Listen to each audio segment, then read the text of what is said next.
short answer is no. Satellite imagery cannot help to locate summer wells, and this video is dedicated to explaining why this is just a Hollywood myth and can be disregarded entirely. I apologise in advance for bursting your bubbles. This team have isn't quite that good, but it could certainly zoom in at a particular time and date. Hold on 1 second. A particular time and date in history that these satellites were flying over. These satellites have to be where they can see. There can't be any cloud cover. But if you know the time that a little girl was missing and the date the little girl was reported missing, then you can go to the the longitude and latitude of these satellites of the particular time and the particular day that summer wells, for instance, went missing, and you can purchase the video and pictures of that the satellite company puts out there, and that's exactly what he did. And so he went to the time and day that summer wells went missing, and he constantly kept looking to see who pulled in up there and so forth. I can tell you this: particular people were there in a particular vehicle, and I can only tell you certain things here, and I'll let him tell you the rest of it, but these were there. And how many were, in other words, live bodies, walked into the woods, how long they were gone, and were gone for 3 hours, and then came back with only, so there's 4 went in and only 3 came out. And that's why Larry and his team decided to look over there and see what they could find. In this part of the video, he says they already have purchased the satellite video and somehow spotted 4 people getting out of a vehicle and only 3 returning. However, that's what we had to report, and he's still looking. And I have a feeling if somebody out there, and you know who you are, if you would tell us the exact location, I mean exactly within a matter of feet, and not just some apartment complex out here or out here in the woods in some pond, if you could tell us exactly where this is, then we'll be more than glad. Like we said, when that reward money comes through, we'll give it to you, and we'll have a lawyer sign off on it. It says, yep, Skyline's giving you this, because we would give that information. in this part of the video, he admits they don't know the exact location that someone went missing from. So which is it? You either have the exact longitude and latitude of this location where you see 4 bodies getting out of the vehicle, or you don't know what the hell you're looking at.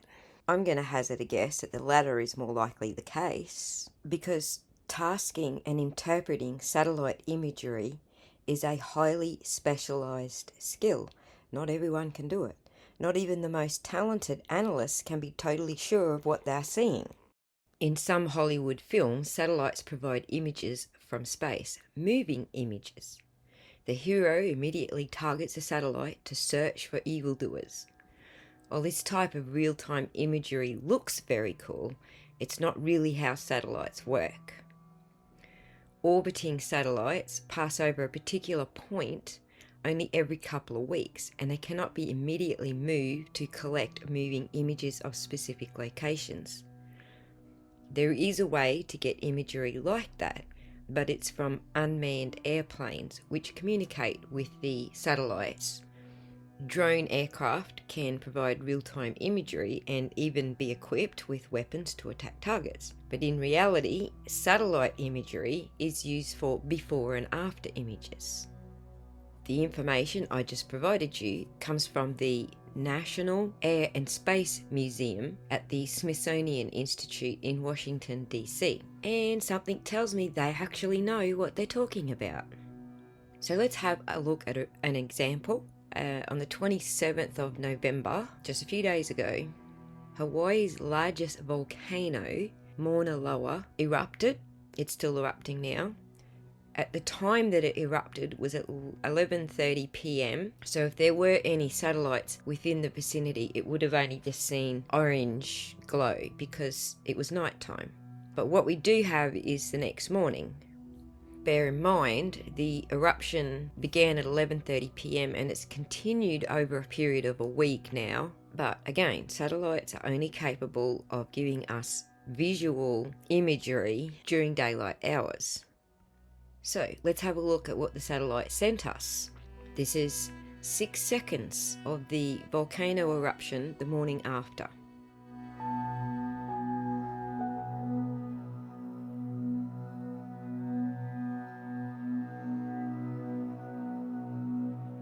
Did you notice the time down in the bottom left corner?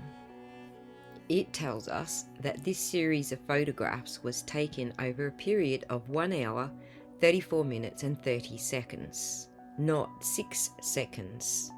So let's just watch it one more time and notice the clock down in the bottom corner.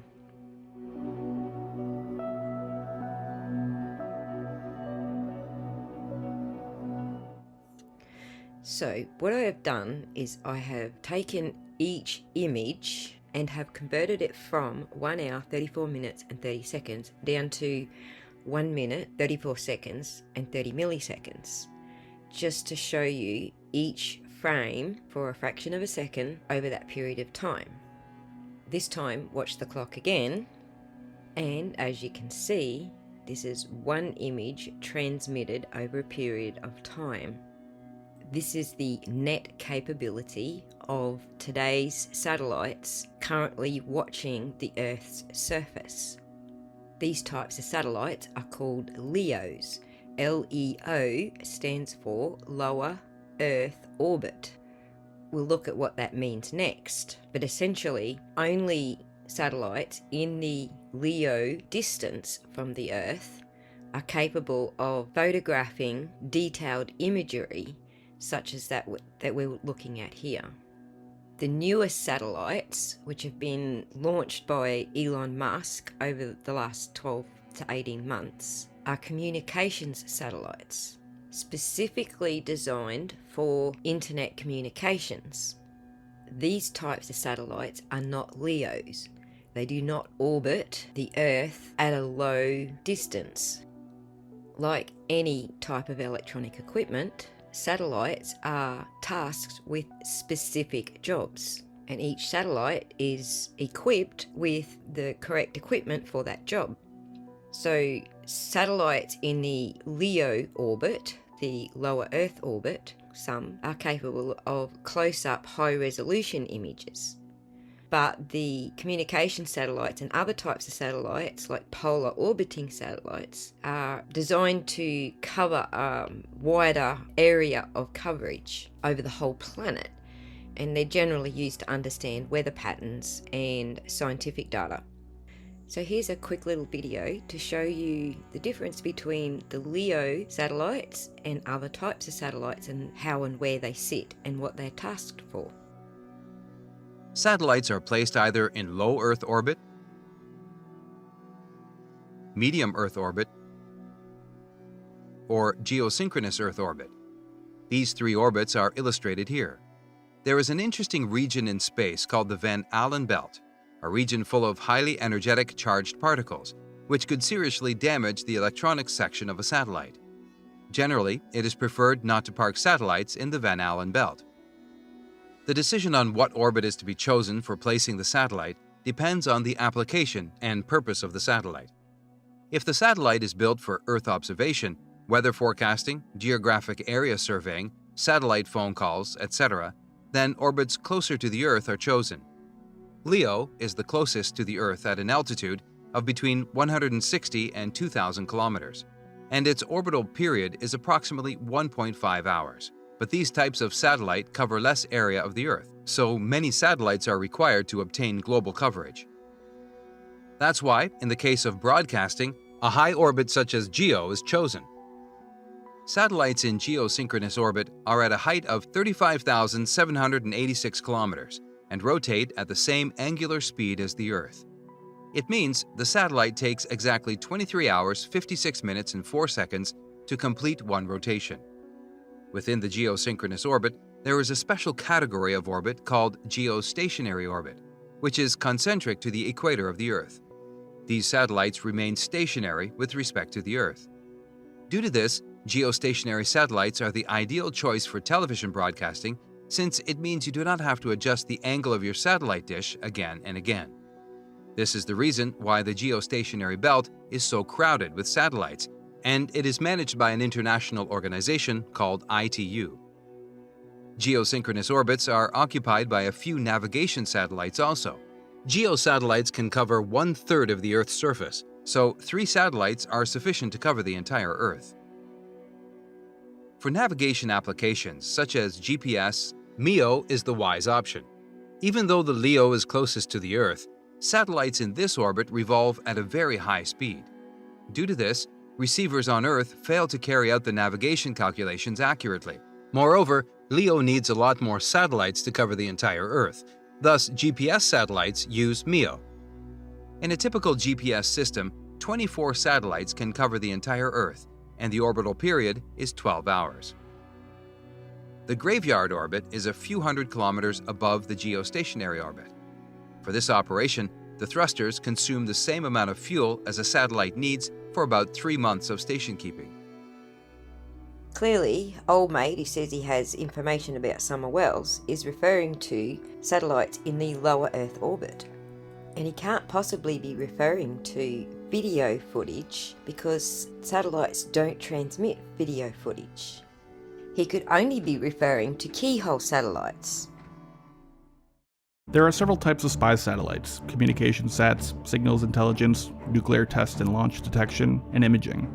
For this video, I will focus on the imaging reconnaissance satellites. Satellites took reconnaissance to a whole new level, and virtually completely eliminated the threat of being shot down.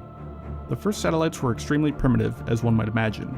The images they took were of significantly lower quality, and the images were taken on film, which means they had to be jettisoned back to Earth in a capsule to be recovered. This greatly limited the service life of the satellites, which usually were only operational for less than a year before needing to be replaced. During the Cold War, nearly 1,000 of these satellites were launched. Modern satellites are digital and no longer rely on film. This allows them to stay operational for much longer and take many more pictures, and transmit them back to Earth instantaneously for analysts to review. Imaging satellites are often denoted by their resolution. You will see, for example, a picture said to be 0.5 meter resolution. What this means is each individual pixel takes up 0.5 meters squared, so the lower the number, the higher the resolution. Most imaging satellites are in what is called low Earth orbit, around 200 to 2,000 kilometers above the surface of the Earth. The problem with low Earth orbit is that the satellite is moving at incredible speeds and cannot stay over an area for very long. The US has several operational optical satellites, including 4 Keyhole 11s, 2 Misty class, also called Keyhole 12, and at least 1 EIS, or also sometimes referred to as Keyhole 13. Some of these are believed to have a maximum resolution of somewhere between 1 to 10 centimeters. It's also worth noting that not only the specifications and capabilities of satellites are kept secret, but also some of the satellites themselves.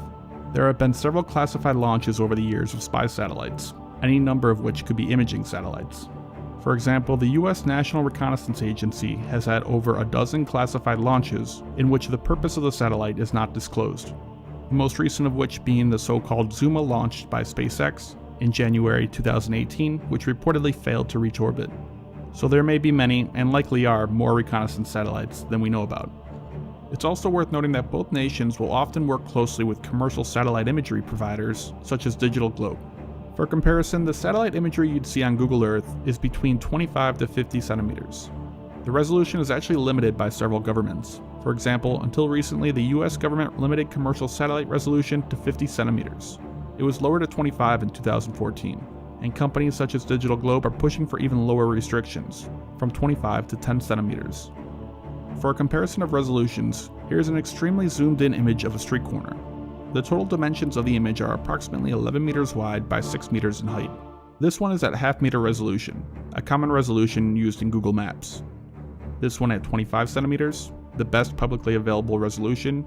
Here you can start to make out that it is of a bus stop and you can see individual slabs of concrete. Here is at 5 centimeters, a resolution known to be within the limits of spy satellites.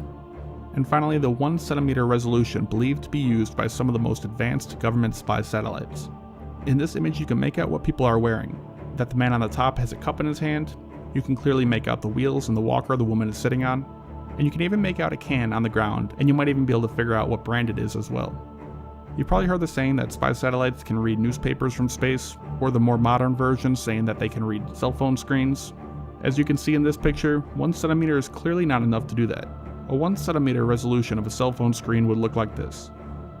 So, even at the best available public resolution, you can't really make out that these are actually people sitting beside a bus stop. And if the satellite is only capable of taking 1 image every 10 minutes, then the people spotted in the so-called Summer Wells footage would have to be moving at a snail's pace in order to stay inside the frame for 10 whole minutes.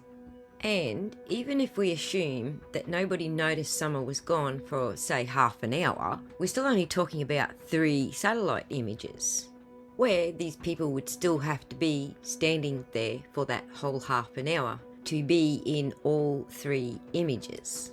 We won't even get into the nitty-gritty of how satellites can't see through the forest, which, as we know, Ben Hill Road mostly is. So I think it's safe to assume that this type of technology is not available to the public, if at all it is available. And I somehow doubt that a couple of YouTubers are going to have classification clearances to sensitive military data to then post all over YouTube without getting thrown in jail. Anyway, it's starting to rain, so it's getting noisy here, and I'm going to have to wrap it up.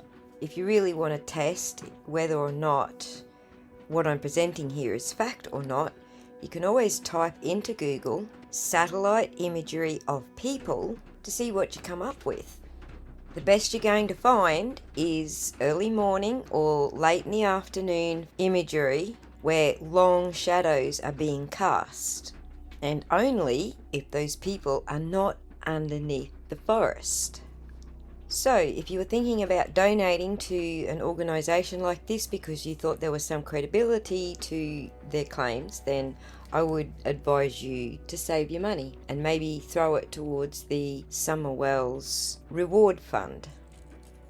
And once again, I'm sorry if I burst any bubbles, but you know, doo-doo happens.